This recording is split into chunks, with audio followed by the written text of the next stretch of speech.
같이 인사하실까요? 사랑하고 축복합니다. 네, 정말 하나님의 사랑과 축복이 넘쳐나실 수 있기를 바라겠습니다. 여러분, 오늘은 무슨 날이죠? 네, 어린이 주일입니다. 참, 이 부모라면 사랑하는 자녀들에게 가장 좋은 것, 소중한 것을 물려주고 싶을 것입니다. 그래서 심지어 어떤 분들은 아이가 태어나자마자 증여를 한다라고 합니다. 그래서 미성년자일 때는 10년에 2천만 원씩, 또 성년이 되면 5천만 원씩 세금 없이 증여를 할 수 있다고 해서 아이가 태어나면 이 아이 이름으로 2천만 원어치 삼성전자 주식을 사준다는 거예요. 그래서 나중에 이렇게 아이가 30살이 되어서 또 이렇게 독립할 때가 되면 그 삶을 살아가는데 미천이 될 수 있도록 그렇게 기본 자산을 만들어 준다는 것입니다. 네, 혹시 지금까지 그렇게 못하셔서 너무 아쉬우신가요? 네, 여러분, 우리들에게는 이러한 물질의 재산보다도 더 중요한 것을 물려줄 수 있는 줄로 믿습니다. 네, 여러분, 우리가 무엇을 물려줘야 됩니까? 네, 무엇보다도 믿음을 유산으로 물려줘야 할 줄로 믿습니다.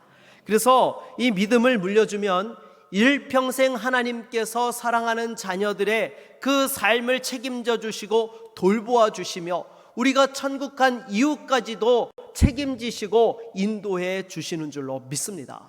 그래서 무엇보다 우리가 이와 같이 믿음을 물려줘야 되는데요, 여러분, 믿음을 물려준다라는 것이 무엇입니까? 이것은 단순하게 예수 그리스도를 주로 고백하는 것에서 끝나는 것이 아니에요. 믿음을 유산으로 물려준다라고 했을 때는요, 어떻게 하나님을 섬기는지, 하나님을 섬기는 태도를 물려주는 것입니다. 여러분, 우리들이 자녀들에게 물려줘야 될 이 믿음의 가장 중요한 세 가지 태도를 꼽으라고 한다면 첫 번째가 무엇입니까? 바로 하나님을 경외하는 믿음의 태도인 줄로 믿습니다. 하나님은 정말로 우리가 사랑하면서도 또 이렇게 두려워하는 경외심으로 하나님을 섬겨야 되는 거예요. 그래서 자녀들에게 믿음을 유산으로 물려준다라고 한다면 이와 같이 하나님을 경외하는 신앙을 물려주는 거예요. 예배를 소중하게 여기고 하나님 앞에서 정말로 하나님을 사랑하면서도 하나님을 무서워할 줄 아는 그러한 신앙의 태도를 물려주어야 되는 것이죠. 그렇다면 여러분, 두 번째로 또 우리가 물려줘야 될 믿음의 태도가 무엇이 있습니까? 바로 말씀에 순종하는 믿음의 태도를 물려주어야 하는 줄로 믿습니다. 여러분, 우리 자녀들이 일평생 하나님의 은혜와 축복 가운데 살아가기 위해서는 말씀을 듣고 순종하는 믿음이 있어야 되는 줄로 믿습니다.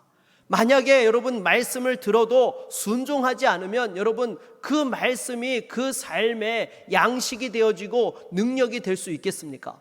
그러기에 무엇보다도 말씀에 또한 순종하는 믿음의 태도를 물려주어야 되는 것이죠. 그리고 세 번째로 자녀들에게 물려줘야 될 믿음의 중요한 태도가 무엇이 있습니까? 감사하는 믿음의 태도인 줄로 믿습니다. 여러분, 감사하는 신앙을 물려줄 수 있어야 되는 것입니다. 그럴 때에 여러분, 우리 자녀들이 단순하게 교회만 출입하는 것이 아니라 정말로 하나님을 어떻게 섬겨야 되고 믿음 안에서 어떻게 살아가야 되는지를 구체적으로 또한 경험하고 그 하나님의 풍성함과 또 주시는 은혜와 축복들을 제대로 누릴 수 있게 되는 것이죠. 로마 시대의 철학자였던 키케로는 이런 말을 남겼습니다. 감사는 가장 위대한 성품일 뿐 아니라 다른 모든 성품의 어머니가 된다라는 이런 말을 남겼어요. 그만큼 여러분, 감사가 또한 인격을 형성하는 데 중요한 영향을 미친다라는 것이죠.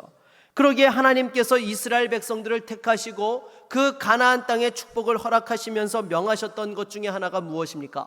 바로 감사절기를 지키게 하셨던 것입니다. 구약의 대표적인 절기를 세 가지 꼽으라고 한다면 무엇이 있습니까? 유월절이 있고요, 맥추절이 있고요, 또 여러분 초막절이 있습니다. 유월절이 무엇입니까? 이스라엘 백성들을 애굽의 종되었던 그곳에서 또한 건져주시고 자유케 해주신 그 구원의 은혜에 감사하는 절기가 유월절인 것이죠. 이것이 오늘날 신약으로 넘어와서는 어떻게 되었죠? 네, 부활절로 이렇게 또한 새롭게 되어진 것이죠. 우리 주님께서 이 땅에 오셔서 모든 죄악으로부터 건져주시고 생명을 주신 그 은혜를 기리며 하나님 앞에 감사하는 절기로 부활절을 지키게 된 것입니다. 그리고 맥추절은 무엇입니까? 바로 이 보리를 추수하면서 하나님 앞에 감사로 영광 돌리는 절기가 바로 맥추절인 것이죠. 오늘날에도 여전히 우리가 맥추 감사절로 지키고 있는 절기인 것입니다.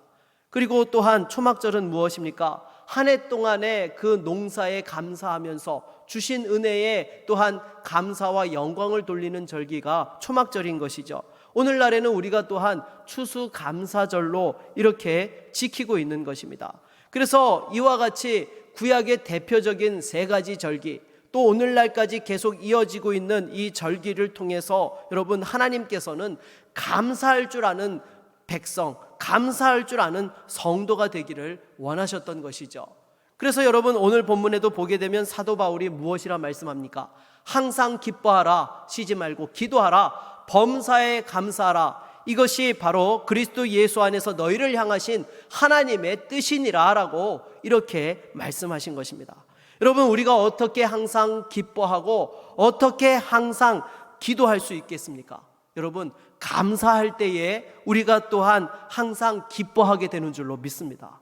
우리 안에 감사가 없으면요, 절대로 항상 기뻐하는 삶을 살아갈 수 없다라는 것이죠. 여러분, 쉬지 않고 기도하는 것에도 어때요? 감사가 있어야 되는 거예요. 우리 안에 감사가 사라지면요, 우리가 쉬지 않고 기도하지를 못합니다. 낙심하고 또 원망하고 불평하면서 기도를 내려놓게 되는 것이죠. 여러분, 대표적으로 자녀들을 위해서 기도하다 보면 때로 하나님께서 내가 원하는 대로 들어주실 때도 있지만 어때요? 내가 원하는 대로 안 들어주시는 것처럼 보일 때도 있습니까? 없습니까? 있죠. 여러분, 예를 들어서 자녀가 어떤 대학에 들어가기를 놓고 간절히 기도했어요. 근데 하나님께서 그 대학의 문을 열어주시기도 하지만 때로 안 열어주실 때가 있죠. 그러면 어떻게 됩니까? 우리 안에 감사를 유지하고 있으면요, 그 상황 속에서도 합력하여서 선을 이루실 하나님을 기대하면서 기도를 놓지 않고 계속 기도할 수 있게 되지만요, 우리 안에 감사를 잃어버리게 되면 어떻게 돼요? 그 속에서 실망하고 낙심하게 되는 거예요. 기도해도 아무 소용이 없네, 하나님께서 내 기도를 안 들어주시는데 내가 뭐 더 이상 기도할 필요 있나, 이러고 기도의 끈을 놓아버리게 되는 것입니다. 여러분, 우리가 쉬지 않고 기도할 수 있는 원동력에도요, 무엇이 있습니까? 바로 감사하는 믿음이 있어야 되는 줄로 믿습니다. 감사하는 믿음이 살아있을 때에 어떤 상황 속에서도 우리가 포기하지 않고 기도할 수 있게 되고, 낙심하지 않고 절망하지 않고 다시금 일어설 수 있게 되는 것입니다. 사랑하는 여러분, 무엇보다도요, 우리 안에 먼저 감사하는 신앙이 살아있을 수 있기를 바라겠습니다. 내가 감사할 때만이 자녀들에게 감사하는 신앙을 물려줄 수 있는 것입니다. 그런데 우리가 감사하지 못하는 이유들이 무엇입니까? 솔직히 사람들이 잘하는 것과 못하는 것들이 있지만 모두가 다 잘하는 것을 꼽으라고 해본다면 무엇이 있을까요? 바로 불평일 것입니다. 이 불평은요, 어린아이서부터 노년에 이르기까지 누구든지 이 불평하는 데는 다 선수입니다. 왜 그렇습니까? 만족하지 못하는 마음이 그 안에 있기 때문이다라는 것입니다. 왜 만족하지 못하는 상태가 된 것이죠? 그것은 바로 죄의 결과인 것입니다. 하나님께서 주신 그 풍요로운 동산 에덴 동산에서 범죄함으로 말미암아, 쫓겨남으로 말미암아 하나님으로 인해서 채워야 되는 것들이 채워지지 않으니까 그 안에 원망과 불평이 가득하게 된 것이죠. 그래서 우리 속담에도 뭐라고 합니까? 잘 되면 내가 잘나서 잘 된 것이고 잘못되면 누구 탓이요? 조상 탓이라고 그런 이야기를 하게 되는 것입니다. 그래서 우리가 항상 살아가면서 늘 만족하지 못하는 그런 마음이 있다라는 것이죠. 하지만 솔직히 우리가 이 세상에 태어날 때 어떻게 태어났습니까? 아무것도 가진 것 없이 적신으로 이 땅에 온 것입니다. 그 이후에 모든 것이 다 선물로 주어진 것이죠. 솔직히 부모님이 계시지 않았더라고 한다면 어떻게 우리가 생존할 수 있었을 것이고, 또 선생님이 계시지 않았다라고 한다면 어떻게 지식을 배울 수 있었겠습니까? 이처럼 우리에게 주어진 것은요, 당연한 것이 아니라 다 은혜요, 축복인 것입니다. 심지어 숨 쉴 수 있고 걸어 다닐 수 있고 이렇게 함께 대화하고 교제할 수 있는 것도 은혜요, 축복인 줄로 믿습니다. 여러분, 당장에 병원에 가보십시오. 중환자실에서 집중 치료를 받고 있는 분들을 보십시오. 전신마비에 이렇게 상황에 있는 분이 정말 가족이 면회를 갔는데 손가락을 조금이라도 움직였다든지 하는 말에 무엇이라고 조금이라도 반응하면 어떻습니까? 그 가족들은요, 감격하고 눈물을 흘려요.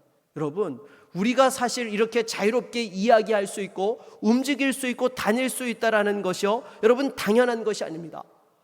모든 일상이 하나님이 주신 축복임을 깨달을 수 있기를 바라겠습니다.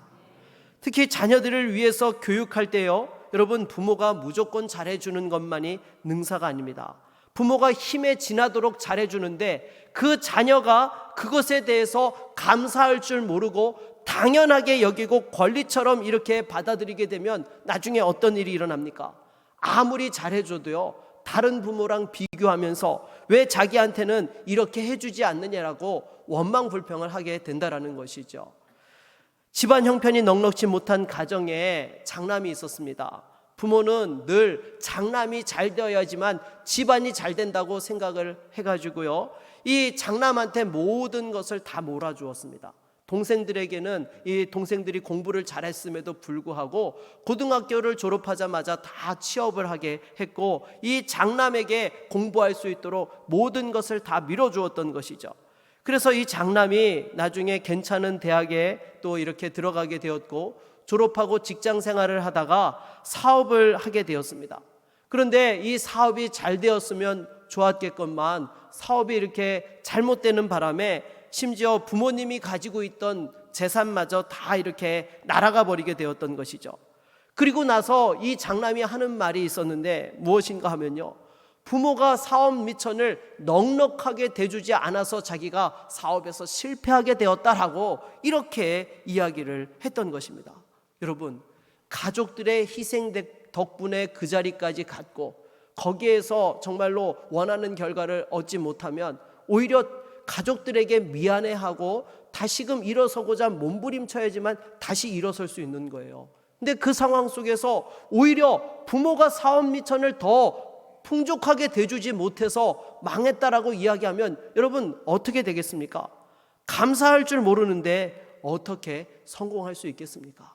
여러분, 정말로 자녀가 올바르게 성장할 수 있기를 바라십니까? 모든 것이 권리가 아니라 은혜요, 축복이요, 선물임을 깨달을 수 있기를 바라겠습니다. 감사하는 자녀로 키우는 저와 여러분 모두가 될 수 있기를 바라겠습니다. 계속해서 우리가 감사치 못하는 이유는 무엇일까요?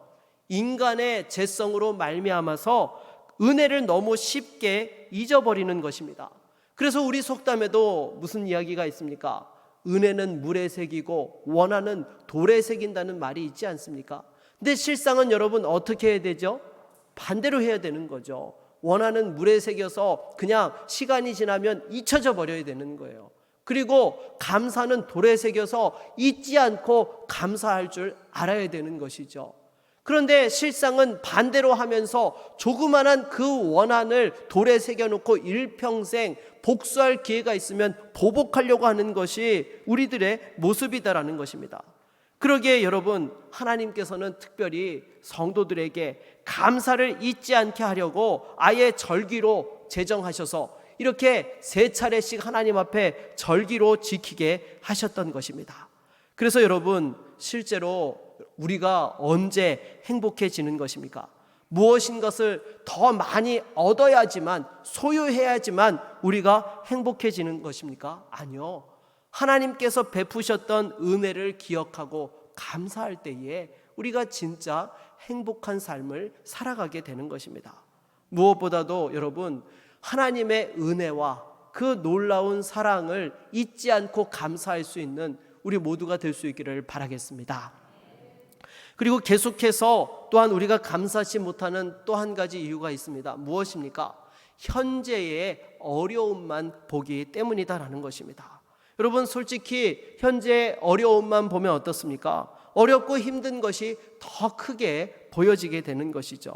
당장의 코로나 때문에 얼마나 힘들고 어렵습니까? 이 어려운 상황들만 보면은요, 정말 답답한 것입니다. 여러분, 지난 주간에 제가 감사하게도 코로나 백신을 맞고 왔습니다. 사실 제 아내는요, 백신 맞는 거를 이렇게 원치 않았어요. 막 옆에서 잘못 맞아가지고 이렇게 부작용 난 사례들을 보면서 제가 혹시나 잘못되면 어떡하냐고, 그러면서 걱정을 하는 거예요. 근데 여러분, 저는 제 생각은 좀 달랐습니다. 왜냐하면 백신을 아예 안 맞을 거면 몰라도 맞으려면 어떻게 됩니까? 빨리 맞을 수 있으면 맞는 것이 좋은 거죠. 더욱이 여러분, 백신은 맞더라도요, 후유증이 없는 백신은 하나도 없습니다. 심지어 독감 백신도 맞고 후유증이 있는 사람들은 어때요? 어려운 그런 것을 경험하게 되는 것이죠. 그래서 요즘 그 말이 많은 아스트라제니카를 맞았는데요. 아무튼 맞고 첫날 밤은 정말 밤새 아프더라고요. 그래서 이 아픈데 제가 아내가 걱정할까봐 제가 말도 못했습니다. 그리고 혼자서 이렇게 막 끙끙 앓았는데요. 그래도 제가 감사하더라고요. 왜냐하면 아직 저는요, 백신 맞을 순서가 아니잖아요. 근데 이렇게 또 주변에서 신경 써주시는 분이 계셔가지고 이렇게 먼저 맞을 수 있고, 또 이렇게 제가 빨리 항체가 생기면 어때요? 저로 인해서 교회에 어려운 일이 올 상황들이 줄어들게 되는 거잖아요. 그래서 제가 정말 백신을 내가 왜 맞았을까, 왜 이 아픔을 자초했을까, 그렇게 제가 원망불평했던 것이 아니라 정말 조금 몸이 힘들지만 그래도 정말 감사하다라고 제가 이렇게 감사하면서 이렇게 또 그날 밤을 잘 넘겼습니다. 그래서 여러분, 무엇보다도요, 어려운 상황을 보는 것이 아니라 정말 하나님께서 주시는 은혜와 또 예비해 놓으신 축복과 그러한 부분들을 바라볼 때에 우리가 원망 불평을 던져버리고 또 그 가운데서 감사하는 신앙으로 승리할 수 있게 되는 것입니다. 여러분, 이스라엘 백성들이 왜 광야에서 그렇게 원망 불평한 것입니까? 광야에 보이는, 눈앞에 보이는 현실만 바라보았기 때문인 것입니다. 여러분, 광야는요, 이스라엘 백성들의 종착지가 아니었습니다. 종착지는 어디였죠? 가나안 땅이었어요. 광야는 단지 지나가는 과정이었던 거예요. 그런데 그 과정이 그 삶의 결론인 것처럼 그렇게 생각을 하니까 원망 불평을 쏟아놓다가 결국에는 여러분, 그 출애굽 1세대들이 다 광야에서 망하고 말았던 것입니다. 더욱이 여러분, 이 원망 불평이라는 것은요, 습관인 거 여러분 아시죠? 이거는요, 하면 할수록 더 늘어나게 되는 것입니다. 이런 나쁜 습관을 가지게 되면 감사할 것이 아무리 많아도 작은 것 하나 때문에 원망 불평하고 그 속에서 주변 사람들까지 힘들게 한다라는 것입니다. 사랑하는 여러분, 무엇보다도 저와 여러분은 하나님께서 예비해 놓으신 은혜와 축복이 있다는 사실을 기억하면서 이 원망 불평의 습관을 버릴 수 있기를 바라겠습니다. 그렇다면 사랑하는 자녀들에게 감사하는 태도를 갖게 하기 위해서는 어떻게 해야 되는 것입니까? 먼저 그 권리를 내려놓을 수 있게 해야 한다라는 것입니다. 무슨 말인가 하면요, 여러분, 우리가 예수 그리스도를 믿음으로 말미암아서 그 십자가에서 우리의 모든 죄를 다 대속함을 받으면서 어떻게 되었습니까? 나는 더 이상 내 것이 아니라 주님의 것이 되게 되었다라는 것입니다. 죄와 사망의 권세에서 건져주시면서 대신에 우리의 모든 것이 누구의 것이 되었어요? 주님의 것이 되었다라는 것이죠. 그렇다면 여러분, 우리가 주장할 수 있는 권리가 있습니까? 없습니까? 없습니다. 모든 권리가 다 주님께 속해 있는 거예요. 여러분, 그와 같이 그 권리를 우리가 내려놓을 때에 원망 불평하는 것에서부터 자유롭게 되는 것입니다. 우리가 솔직히 원망 불평하는 대부분의 이유가 무엇입니까? 내가 어떤 일에 권리를 가지고 있기 때문이다라고 생각하는 부분들이 있다라는 것이죠. 어떤 일에 서운함이 생기는 것도요, 내가 당연히 받아야 될 대우를 받지 못했다라고, 무시당했다라고 생각하니까 서운하고 분노하게 되는 것입니다. 특히나 아이들이 집에서 텔레비전을 본다든지 스마트폰 게임을 하는 것에 대해서 당연한 권리로 생각하게 되면 어떻게 되죠? 부모가 그것을 못하게 하면은요, 반항하고 대드는 것입니다. 왜 다른 집 아이들은 다 하는데 나는 못하게 하느냐라고 당연한 권리로 주장하며 나오게 된다는 것이죠. 또 예를 들어서 어떤 아내가 결혼기념일에 멋진 선물을 남편에게 받을 권리가 있다라고 생각하면 어떻습니까? 자기 기대에 미치지 못하는 선물을 받게 되면 어떻게 해요? 자기를 무시했다고 생각하고 이렇게 또한 폭발하게 된다는 것입니다. 아니요, 여러분, 우리에게 당연한 권리라는 것은 아무것도 없습니다. 모든 것이 다 하나님께 속해 있는 것이고, 또한 우리에게는 정말로 모든 것이 은혜요, 축복이요, 특권으로 주어졌다라는 사실을 깨달을 수 있기를 바라겠습니다. 사도 바울이 로마 시민권자로서 그렇게 또한 모든 권리를 누릴 수 있는 사람이었음에도 불구하고 복음을 위해서 그 고난과 수고를 감당할 수 있었던 이유가 무엇입니까? 당연한 권리로 여기지 아니하고 그 모든 것들을 내려놓았을 때에 또한 그 복음의 수고를 감당할 수 있었던 것입니다. 혹시 여전히 내 자아가 죽지 않고 살아있는 분들이 계십니까? 그리스도의 십자가와 더불어 내가 죽었다라는 사실을 여러분 꼭 기억하시고, 이 모든 것이 당연한 권리가 아니라 하나님이 주신 선물이요 축복이라는 것을 깨달을 수 있는 우리 모두가 될 수 있기를 바라겠습니다. 그리고 자녀들에게도요, 여러분 끊임없이 이것을 가르치고 또한 깨닫게 해야 되는 것입니다. 그럴 때에 여러분, 자녀들이 정말로 건강한 믿음으로 성장할 수 있게 되는 것입니다. 감사할 줄 모르는 사람은요, 절대로 믿음이 성장하지 않습니다. 감사를 얼만큼 하느냐가 그 사람의 믿음의 성숙함을 또한 보여주는 것이지요. 무엇보다도 사랑하는 자녀들에게 이 감사로 성장할 수 있도록 여러분 훈련할 수 있는 우리 모두가 될 수 있기를 바라겠습니다. 그래서 이 감사는 저절로 이루어지는 것이 아니고요, 구체적으로 훈련할 때에 감사할 수 있게 되는 것입니다. 그런데 이 감사 훈련을 할 때에 가장 큰 장애물이 무엇일까요? 그것은 바로 불평하는 거예요. 여러분, 이 불평에도 단계가 있다는 거 여러분 아십니까? 이 불평의 최고 단계가 어떤 단계죠? 무의식적으로 불평하는 거예요, 여러분. 네. 이 사람은요, 불평을 하는데 어떤 것에 있어서 의식적으로 얘기하는 것이 아니라 자기도 모르게 무의식적으로 이 불평하는 단계가 있습니다. 그런 단계에서 조금 아래로 내려오게 되면 어떻게 됩니까? 의식하면서 불평하는 단계에 이르게 된다는 것입니다. 내가 불평을 하고 있구나라는 것을 의식하면서도 불평을 하는 거예요. 그러다가 여러분, 이 사람이 조금 더 성숙해지면 어떻게 됩니까? 의식적으로 불평하지 않게 된다는 것이죠. 그래서 여러분, 정말로 성숙하게 되면 어떻게 됩니까?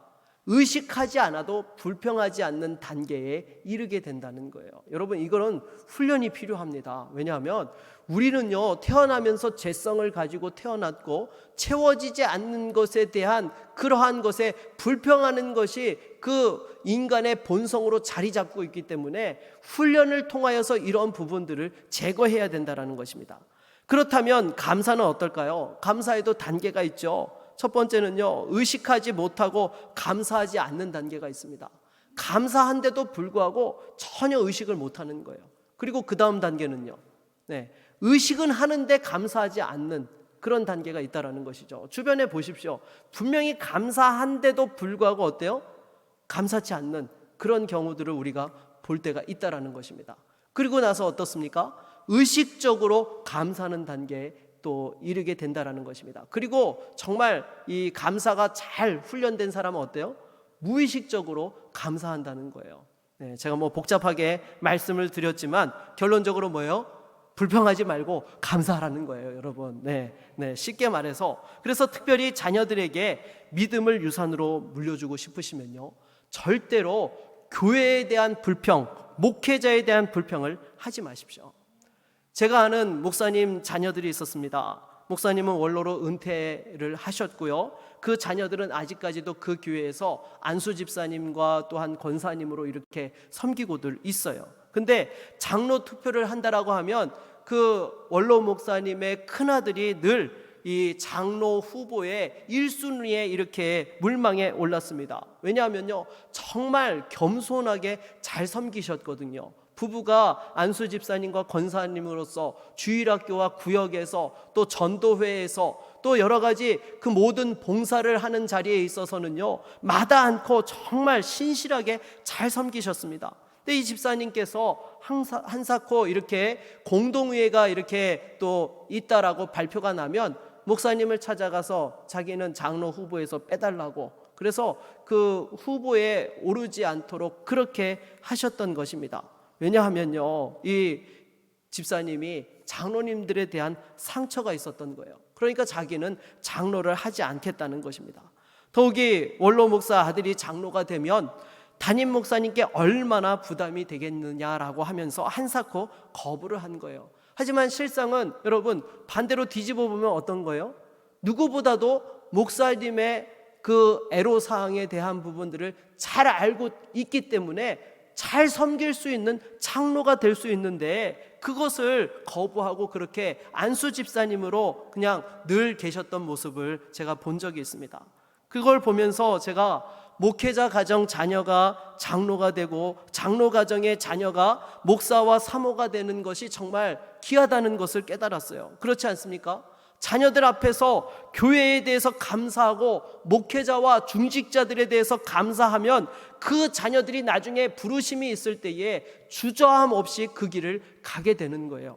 그런데 원망과 불평을 쏟아 부어 놓으면 자녀들이 어떻습니까? 나중에 목회자와 사모로 또한 중직자로서 그 직분을 감당해야 될 때에 여러분 제대로 감당할 수 있겠습니까? 여러분 자녀들 앞에서 교회에 대해서 감사하고 목회자에 대해서 감사하는 훈련을 할 수 있기를 바라겠습니다. 여러분 이거는요, 자녀들 앞에서 저에 대해서 목사에 대한 불만을 이야기하지 말라는 이야기가 아닙니다. 여러분의 자녀들이 축복받을 수 있도록 하기 위해서 제가 드리는 말씀인 거예요. 여러분의 자녀들이요, 교회에 대해서 원망 불평하는 마음이 그 안에 자리 잡게 되고 목회자에 대한 불신이 자리 잡게 되면요, 일평생 신앙생활 하는데 그것이 걸림돌이 된다는 거예요. 여러분 무엇보다도 여러분의 자녀들이 믿음의 축복을 받기를 원하십니까? 다시 한번 하나님 앞에서 자녀들에게 교회에 대한 감사와 목회자에 대한 감사를 가르칠 수 있기를 바라겠습니다. 그것이 바로 여러분의 자녀들이 축복받는 비결인 것입니다. 그래서 감사를 일상화할 때에 다시 한번 어떠한 상황들 속에서도 또한 믿음의 승리를 경험할 수 있게 되는 것이죠. 그래서 자녀들과 함께 또한 할 수만 있다면요, 감사일기를 써보십시오. 하루에 10가지 감사의 제목을 뽑아서 적어보는 것입니다. 네. 여러분 이거는 아이들이 어릴 때 하면 할수록 더 좋겠지요. 왜냐하면 일기장을 매일 쓰도록 아이들이 그러한 부분들을 하고 있으니까요. 그 자녀들에게 감사일기를 쓰도록 하면 사실 감사할 것이 뭐가 있느냐고 애들이 처음엔 그렇게 물어요. 근데 여러분 아까도 말씀했지만요, 우리가 자유롭게 예배할 수 있는 것 여러분 감사하시죠? 자유롭게 출입할 수 있는 것 얼마나 감사합니까? 이런 일상의 작은 것 하나하나, 부모님이 계신 것에 대해서도 감사하고 형제들이 있는 것에 대해서도 감사하고 또 이렇게 함께 또한 감사할 수 있는 것도 여러분 감사한 거예요. 여러분 감사거리는요, 찾으면 찾을수록 더 풍성해지는 것입니다. 그래서 이런 부분들을 훈련하다 보면 자연스럽게 감사하는 것이 그 삶의 자리에 자리 잡게 되고 그 속에서 다시 한번 기도의 끈을 붙잡을 수 있게 되고 하나님이 주시는 그 은혜와 축복들을 풍성하게 누릴 수 있게 되는 것입니다. 여러분 하나님 주시는 은혜와 축복을 누리는 그 키워드가 되는 것이 무엇이냐? 감사에서 시작한다는 사실을 여러분 꼭 기억할 수 있기를 바라겠습니다. 말씀을 맺겠습니다. 여러분 아이들에게 믿음을 유산으로 물려준다는 것은 단순하게 교회에 출석하게 하는 것이 아닙니다. 정말로 하나님을 향한 믿음의 태도를 배우게 해야 되는 거예요. 하나님을 경외할 줄 아는 믿음, 또한 그 말씀에 순종할 줄 아는 믿음, 또한 하나님 앞에 감사할 줄 아는 믿음, 이러한 믿음의 태도를 또한 훈련하고 물려줄 때에 그 자녀들이 주신 영적 유산을 풍성하게 이어가며 하나님의 은혜와 축복 가운데 쓰임받게 될 줄로 믿습니다. 이러한 믿음의 가정, 믿음의 자녀손들이 다 될 수 있기를 주의 이름으로 축원합니다.